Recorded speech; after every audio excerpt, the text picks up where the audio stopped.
Hi పిల్లలు, welcome to tales by Airavat channel. మీరందరూ ఎలా ఉన్నారు? అందరూ మన ఛానల్లో కూర్మావతారం 4వ ఎపిసోడ్ చూసారా? నచ్చిందా? చూడకపోతే వెంటనే చూసేయండి, మీకు చాలా నచ్చుతుంది.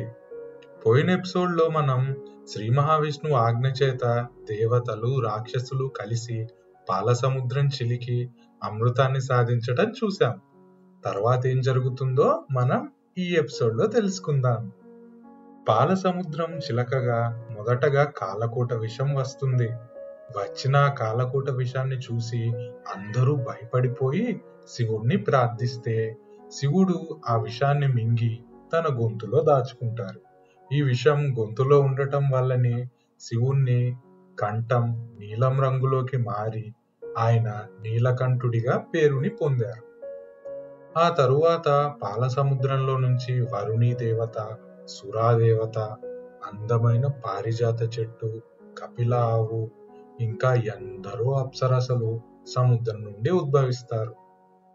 చివరగా ధన్వంతరి తన చేతుల్లో అమృత భాండాన్ని తీసుకొని ఉద్భవిస్తారు. రాక్షసులు ఆనందంతో ఆ అమృత భాండాన్ని తీసుకొని తమ లోకానికి బయలుదేరుతారు. కానీ రాక్షసుల అమృతాన్ని తాగి అమరులైతే సృష్టికి ముప్పు. అలా జరగకుండా ఉండటానికి శ్రీ మహావిష్ణువు వెంటనే ఒక అందమైన స్త్రీ రూపాన్ని ధరించి రాక్షసులకు కనిపిస్తాడు. దేవతలకు మాత్రమే అమృతాన్ని పంచిపెట్టడానికి మహావిష్ణువు మోహిని అవతారం స్వీకరించాల్సి వచ్చింది. రాక్షసులు ఆ మోహిని స్త్రీ అందానికి ముగ్ధులై అమృతాన్ని అందరికీ పంచమని ఆ స్త్రీని అడుగుతారు. అయితే మహావిష్ణువు రాక్షసుల్ని ఏమార్చి దేవతలకు మాత్రమే అమృతాన్ని ఇస్తాడు. దీన్ని రాక్షసులు తెలుసుకోలేకపోతారు. అయితే రాహువు అనే ఒక రాక్షసుడు తెలివిగా ఈ మోసాన్ని గ్రహించి చంద్రుని రూపంలో దేవతల మధ్యలోకి వచ్చి అమృతాన్ని కొంత తాగుతాడు. అయితే అక్కడే ఉన్న సూర్యుడు ఇంకా చంద్రుడు ఈ విషయాన్ని చూసి మహావిష్ణువుకి తెలియజేస్తారు. వెంటనే శ్రీ మహావిష్ణువు తన సుదర్శన చక్రంతో రాహు తల నరికేస్తారు. అయితే అప్పటికే కొంత అమృతం తీసుకోవటం వల్ల రాహు చనిపోడు. అతను వెంటనే శ్రీ మహావిష్ణువుని ప్రార్థిస్తాడు. అప్పుడు శ్రీ మహావిష్ణువు అతనికి అప్పుడప్పుడు సూర్యుణ్ణి చంద్రుణ్ణి మింగటానికి అనుమతినిస్తారు. ఇదే మనకి తెలిసినటువంటి సూర్యగ్రహణం ఇంకా చంద్రగ్రహణం. ఈ విధంగా దేవతలకు అమృతాన్ని పంచి వారి శక్తి పెరిగేలా చేస్తాడు శ్రీ మహావిష్ణువు.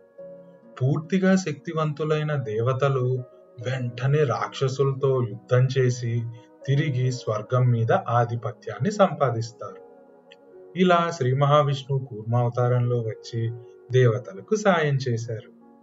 ఒకే అమృతోత్పాదనలో ముందు ఆది కూర్మం, తరువాత మోహిని అవతారం ధరించి తనని నమ్మి నిలబడినందుకు దేవతలను రక్షించి వాళ్ళకి అమృతాన్ని కట్టబెట్టి పాలసముద్రం నుండి కామధేనువు, కల్పవృక్షం, లక్ష్మీదేవి అన్ని పైకి వచ్చేటట్లుగా చేసి దేవేంద్రుడు అన్నిటితో స్వర్గలోకాధిపత్యం పొందేటట్లుగా చేసి ఇంకా దేవతల చేతుల్లో రాక్షసులు ఓడిపోయేలాగా చేసి లోక కళ్యాణాన్ని జరిపించిన పరమ దయాశాలి శ్రీ మహావిష్ణువు.